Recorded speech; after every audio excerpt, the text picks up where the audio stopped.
Hey class, welcome back. You are almost done with your assignment. This is the very last activity and then you're completely finished. So great job. I just wanted to take a few minutes and talk to you a little bit about what a fairy tale is. We talked about the definition in that last voice thread, but I just wanted to really solidify so you guys are really pumped for tomorrow to keep talking about fairy tales. So just one more time, the definition of a fairy tale: it's a children's story about magic and imaginary beings and imaginary lands. So that's kind of the overall definition, but I just wanted to take a minute and talk about the elements of a fairy tale. So these are going to be the building blocks that make up a fairy tale because they're pretty important too. Alright, so element number one, it doesn't need to include fairies. I know that seems kind of tricky because the name is fairy tale, but you can have a fairy tale that doesn't include any fairies at all. In Cinderella, the example, it has a fairy godmother, so that example did have fairies, but in like Little Red Riding Hood, no fairies.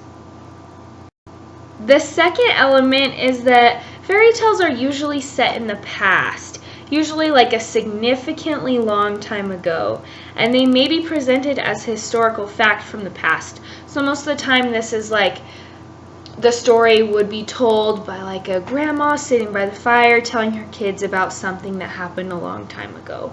So that's normally when the fairy tale is taking place. Another element of fairy tales is this concept of fantasy. Fantasy is a little different from magic. This is just your like supernatural events. The definition of fantasy is the activity of imagining things, especially things that are impossible. And a synonym is like imagination or make-believe. So these are going to be your places. Like Neverland and Peter Pan, that's a fantasy place. Stuff like that.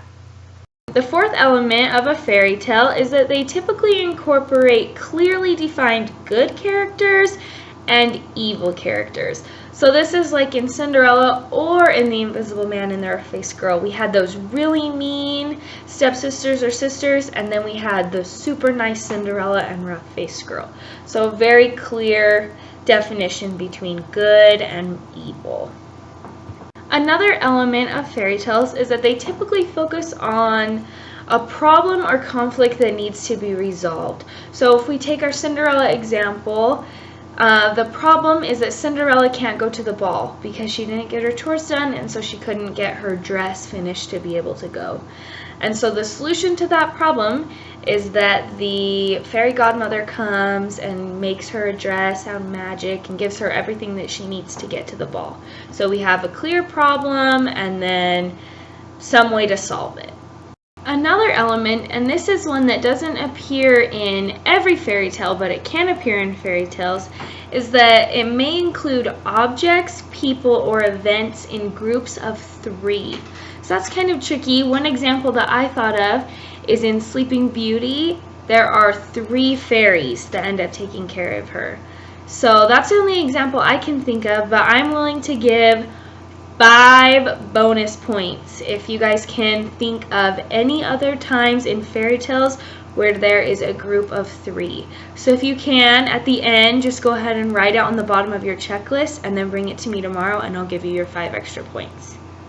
One element that might seem pretty obvious but is normally found in fairy tales is magic.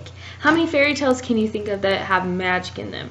Probably a bunch. So this is where all of your spells or your potions or anything involving with magic come into play. And this magic can be used for good or for evil.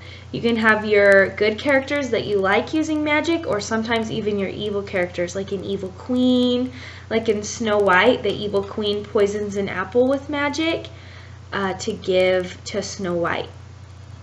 So in most fairy tales, another common element that you'll find is the concept of royalty. So royalty is like kings, queens, princes, princesses.